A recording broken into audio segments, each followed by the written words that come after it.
Ooh, man, I'm bushed. Um, D&D update. As you will probably notice, this is going up earlier. This is actually going up Sunday, which is the day we usually play, but we play Saturday. So I am taping this after I got out of Stickhams, and I actually made it. Well, to be fair, I didn't make it the whole night because there was a good. So I always have problems in Stickham. Like the first 3 hours from 12 to 3. Those aren't like really problems, but like 3 to 4, like that. Oh man, that's where I start to fucking pass out and shit. And I actually did pass out for a while, and Piro and Dr. Descent yelling at each other fucking woke me up. It startled me too, because like Piro just yelling. Cause I pass out at the keyboard. So like a lot of nights when like I just get really fucking quiet in Stickam, I'm passed the fuck out on my fucking on my fucking laptop. Well, my uncle's laptop since I'm still using his. It's kind of funny. I'm fucking bushed. It's right now. It's probably like 8 because I mean I didn't go to bed directly after Stickham because I had to upload the classic Napalm video. It's fucking classic as one of my videos is. Although it is, I gotta say this one I uploaded this week. It's probably my favorite video I've ever done. It's like fucking I'm on fire in it. The Guess What I Found video. And if you haven't watched it yet, I'm not going to spoil it for you, but watch it. Also, I don't know how good this video is going to be because I'm really fucking tired. You can probably hear it in my voice. But we had a entertaining game of Dungeons and Dragons this week.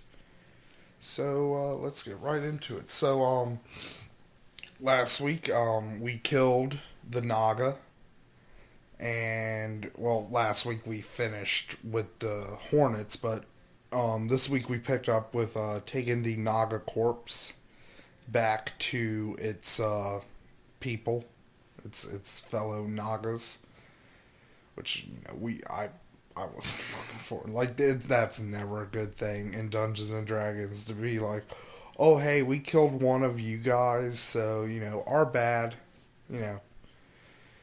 So basically, we make down river, upriver, to where the Nagas supposedly live, and we found them in some huts, which like they're like, oh, we built them, which I'm like, how? Fucking Nagas are fucking human-headed snakes. Like they can't fucking grasp tools. Like look.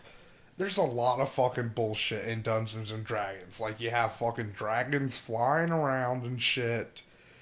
Fucking. Like, it's fucking preposterous. But, like, there's a fucking line to the amount of preposterousness I can fucking take. And Naga's fucking building huts is fucking beyond that line of fucking preposterousness. I mean, there could have been some. Like, they could have had some people there, maybe. Like Landon, our DM, he wasn't really clear on it, because like we had to put the Naga body in a fucking in a wagon, and the like lead Naga was like, "Oh, we'll take care of it. I'll get some people here to retrieve the body." It's like, how? How are they gonna fucking grab the body? They're fucking snake things. Like how? What? I don't fucking know. So, anyways, the deal with the Naga that attacked us, well, didn't attack us directly, attacked somebody else, and we came to their fucking rescue. Because even though we're fucking pirates, we're still adventurers. And when a monster fucking attacks somebody, you gotta fucking, even if you're fucking chaotic evil, like yours truly, you gotta help them. Because, that could help you down the fucking road. So, We learned from the chief Naga that the river that they live on, because these are water Nagas. There's like different types of Nagas. There's guardian Nagas, dark Nagas, spirit Nagas, water Nagas, and I can't really remember any of the other ones, but there's a wide variety of Nagas. So what we were dealing with were water Nagas. So the river they depend on to keep, alive, because they are water creatures. It has basically been drying up, and a couple of the younger Nagas had basically either been poisoned or they drunk from a contaminated water source, so they were basically like diseased and going crazy and shit. So the elder warned us that the chief of like the chief instigator of the younger Nagas was still out there, and if we had killed one of her companions, then she would probably come looking for us. So we were like, shit, man. Yeah, I'll be honest. I'll be completely honest. My first instinct was to just basically go, "Oh man, that shit sounds fucking bad." Welp, it's fucking sorry to hear about that. Goodbye. Just fucking leave. But nah, he was like, she'll probably come for you to fucking, kill you and, do fucking horrible things to your corpse and whatever. So we were like, fuck. Gotta deal with that shit. So we start making our way hurriedly back to fucking rickety squibs. And when as we're going, we happen to spot the Naga that would be coming after us. So we're like, fuck, do we keep going and just fucking try to make a last stand at fucking rickety squibs, or do we just balls out fucking attack? Of course, being our group, we chose to balls out attack. And it's really funny because we were sneaking up, and this is actually something that kind of worried me, because this is actually something I would do if I was DMing, because the Naga wasn't paying any attention at us, and the stealth check was very fucking low to make. So I started to think, what the fuck was that? Oh, it's somebody sneezing. I was like, what the fuck is that? So, I was thinking that the Naga, since they're magical creatures, had basically used a spell such as Silent Image in conjecture with ventriloquism, or the Mirror Image spell, and was actually watching us. And the Naga we saw was an illusion. So I was actually very worried about that. But turns out it was the actual real Naga. It was kind of like praying or whatever to some statue. And we fucking beat the fucking shit out of this Naga. Partly because we managed to corner it onto land. So, it was not in its element at all.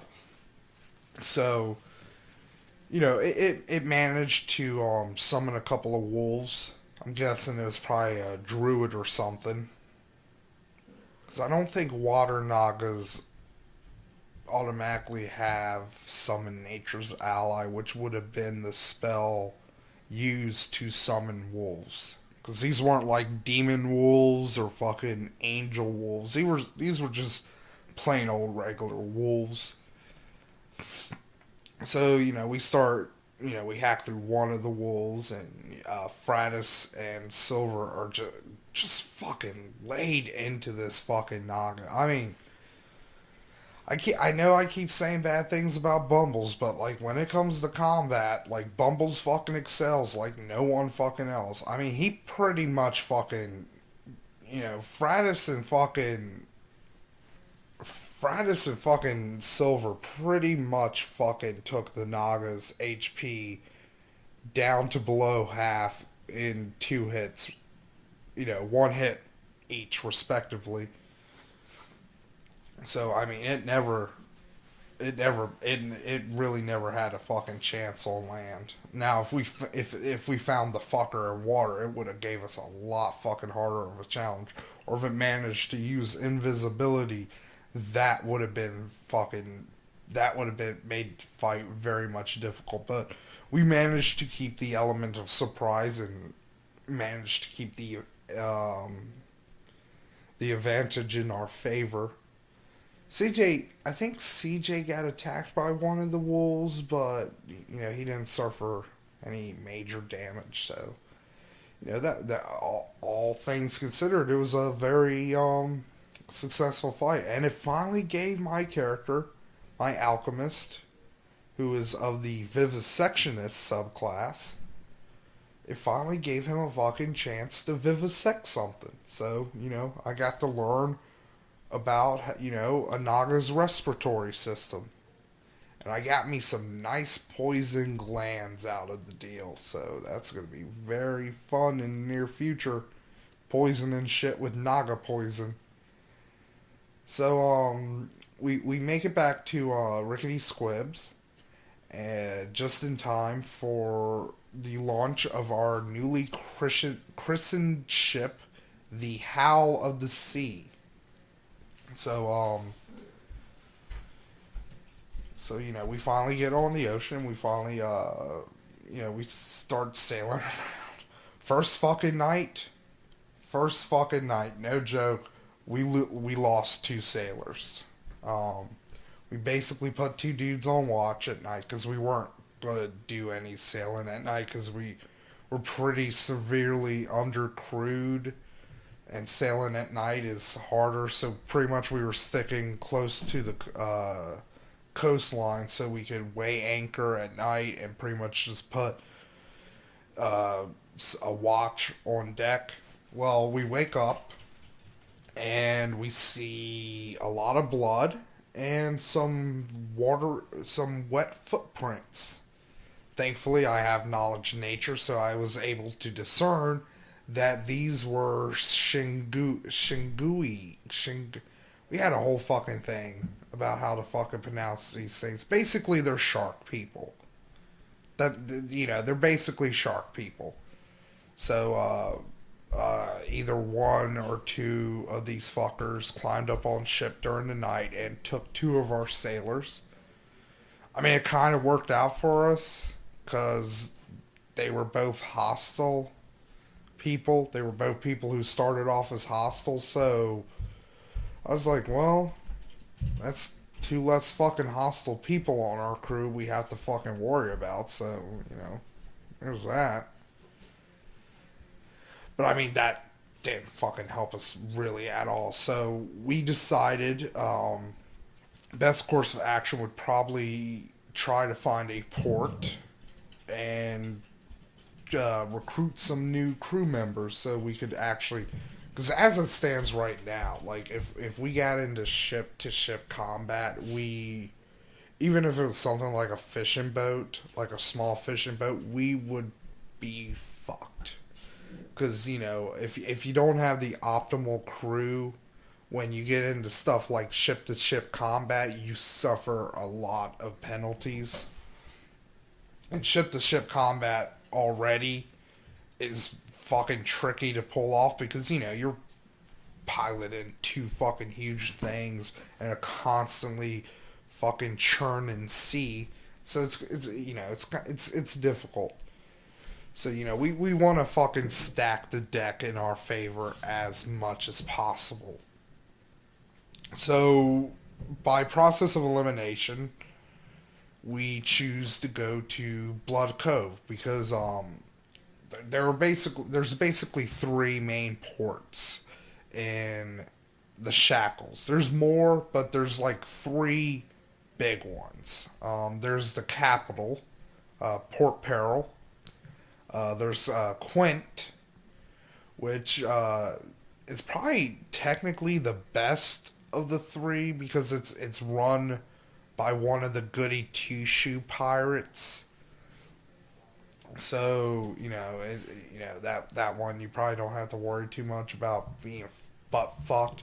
And then there's the one we went to because flat out I was like, I don't want to go to fucking Port Peril. I don't because that's where Captain Harrigan, our captain on the Wormwood, the ship we used to the ship we got fucking shanghaied onto, the ship that fucking started this whole fucking adventure. That's where he was expecting us to fucking meet him. So I was like, yeah, I'd rather be as far fucking away from Port Peril as we can fucking muster. And Quint is basically right in the middle of the Shackles. So, with our undercrewed ship and, our newly fucking freshly renovated ship, we would have been fucking bait for bigger, tougher fucking pirates. So, Quint was fucking out of the so really process of elimination, Blood Cove. Which it kind of didn't fucking work out for us, but I'll get into that in a second. So, we get to port and we start getting down to business. CJ gave the crew uh, days off, alternated. So half the crew got shore leave the first day, and the other half got shore leave the second day. Gave them a little stipend, which that was actually my idea. It's actually like because we've had like this little kind of purse of 100 gold pieces just lying around since fuck it's probably been since like the second or third game we played of this campaign because Fratis managed to beat Albert, big retarded Lenny from Of Mice and Men motherfucker. He managed to beat that guy in combat, and so he got 100 gold for it. But he didn't really have no need for the 100 gold because at the time he's like, well, I can't really buy my weapons back because they're outright fucking weapons.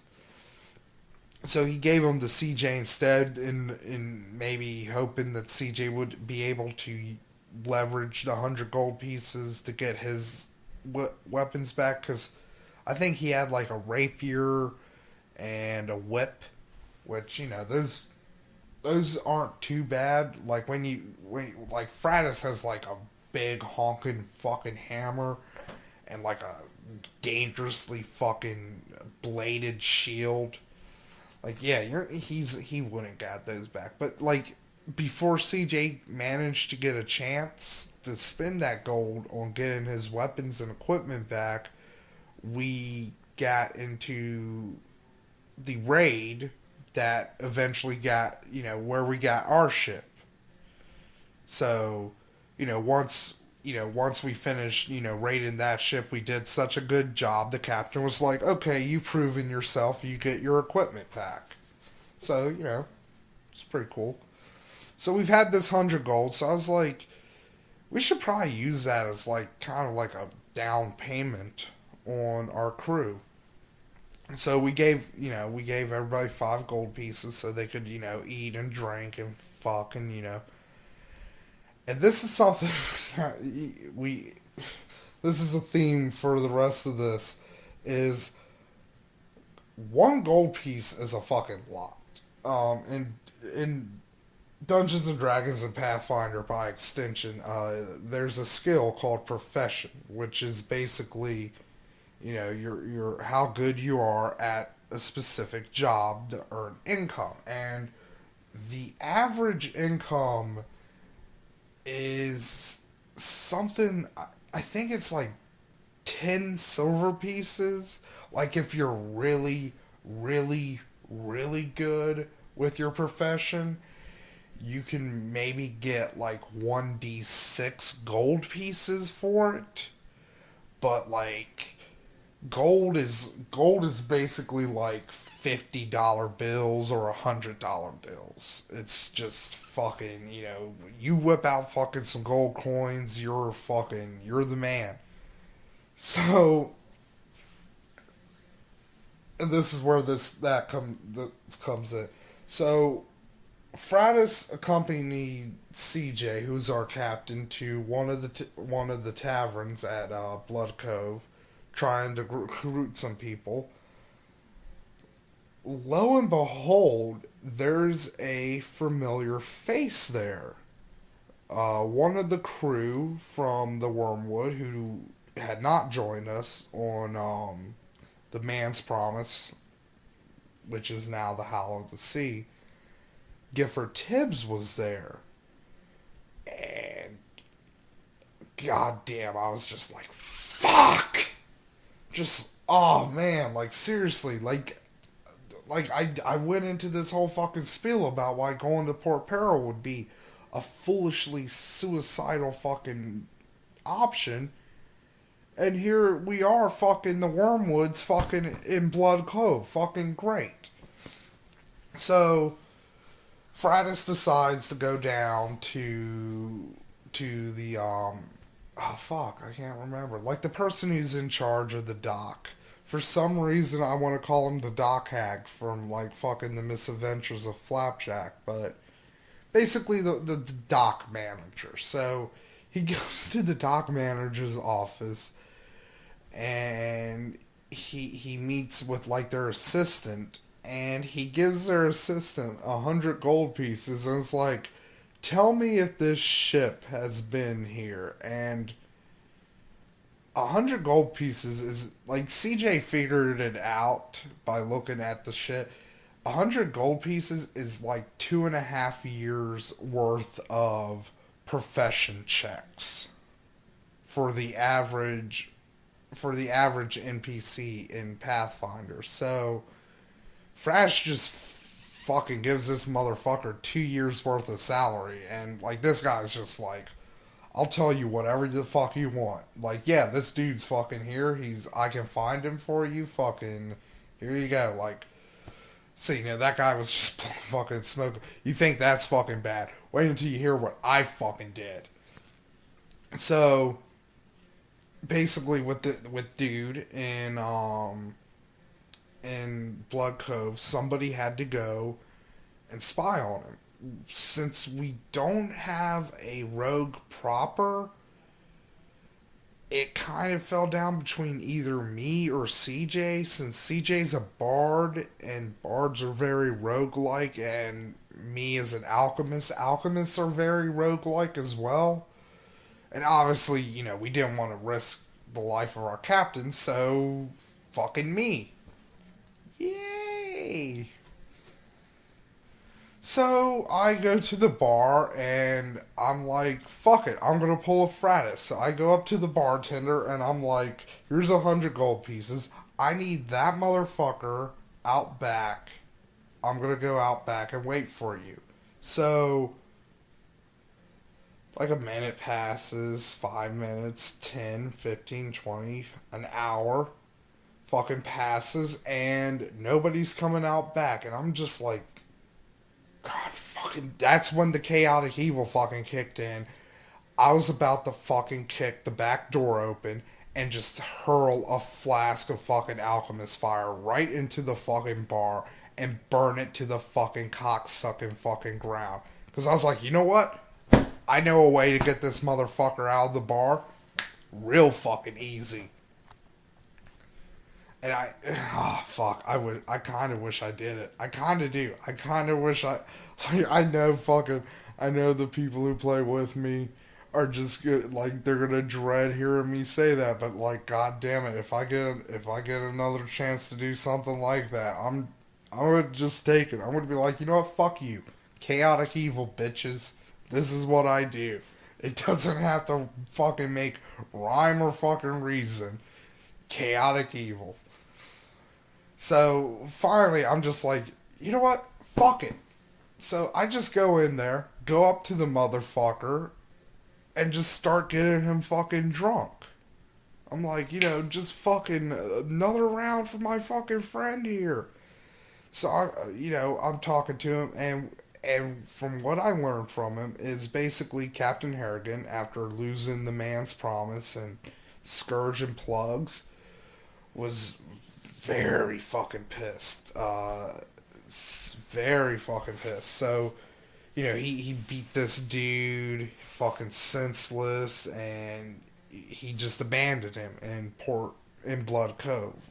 So thankfully Harrigan and the Wormwood weren't there. Although it was funny when we thought it was there. I was like, "Hey guys, I have an idea. We need a crew. Captain Harrigan has one. Why don't we find out where he's docked, sneak aboard, and fucking just steal his fucking crew? Fuck it." Again, chaotic evil. Like, I should be banned from playing chaotic any alignment. I really should.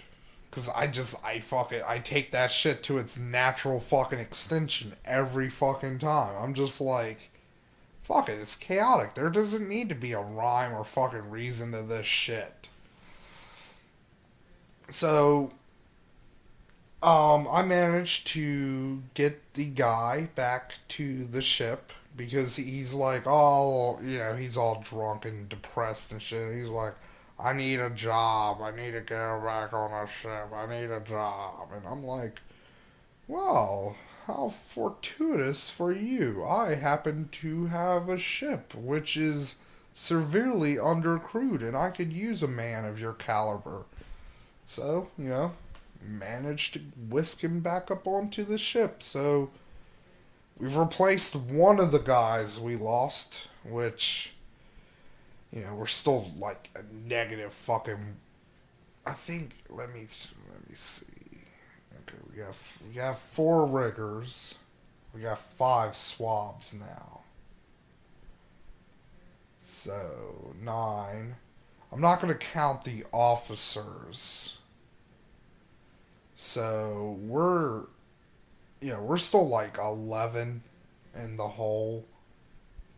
We need about 25 people to properly man the kind of ship we have. So we're still pretty fucked when it comes to crew. But thankfully, I think Landon said we managed to get. We managed to get. See, that's the other thing too, Landon. Because it's partially both the GM Landon's fault and the player's fault, us, because when we got to Rickety Squibs and we did our first infamy check after CJ was done telling the stories, my character popped in and was like, "We are recruiting."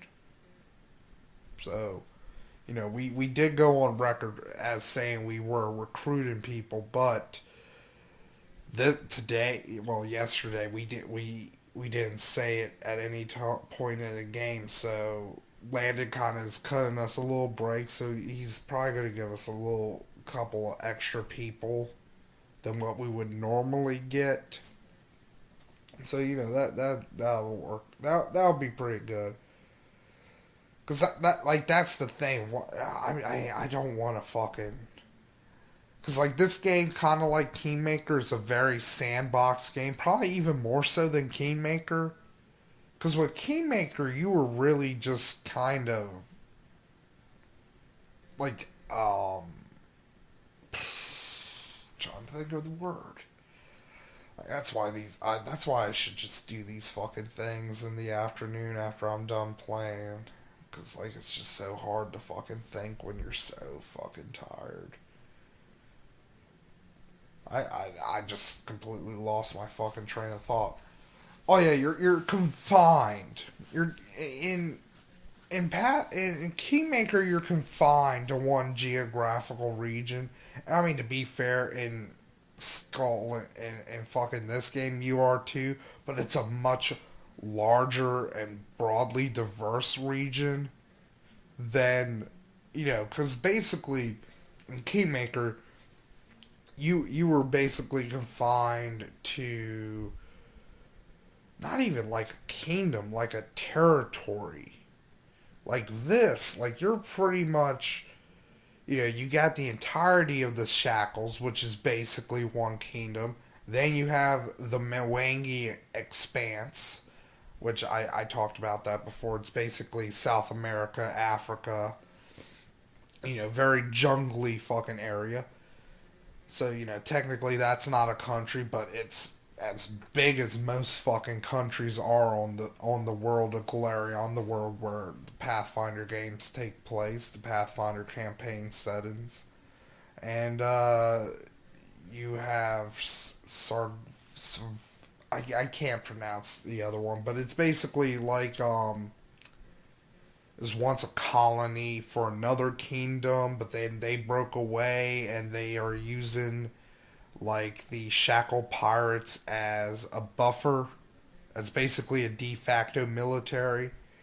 And then there's also the Sodden lands to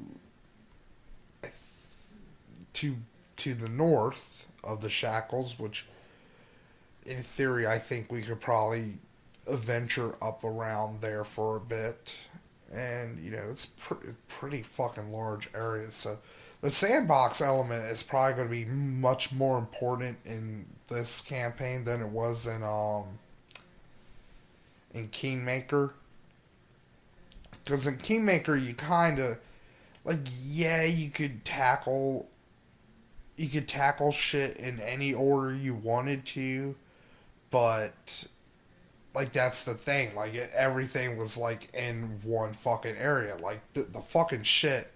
Like there's all these like we have a treasure map and it has a bunch of X's on it for a rumored treasure, and like it's like they're all fucking just scattered throughout the Shackles. So it's gonna be, and that's just the rumored treasure that we actually know about from this map. There could be more rumored treasure that we run into just not even looking for something. We might land on some fucking little desert island to make repairs to our ship, and it's like, oh shit, fucking the orb of fucking green dragon kind was fucking laying on this fucking island or some such shit. And yeah, that's pretty much all that happened this game. We fought the Naga. We didn't fight the fucking fish people because we were basically like, you know what, fuck it. It's just two swabs who got fucking taken and they both fucking hated our guts. So we're not gonna fucking waste any fucking time saving these fucks. And yeah, so let me think for a second if there's anything I missed.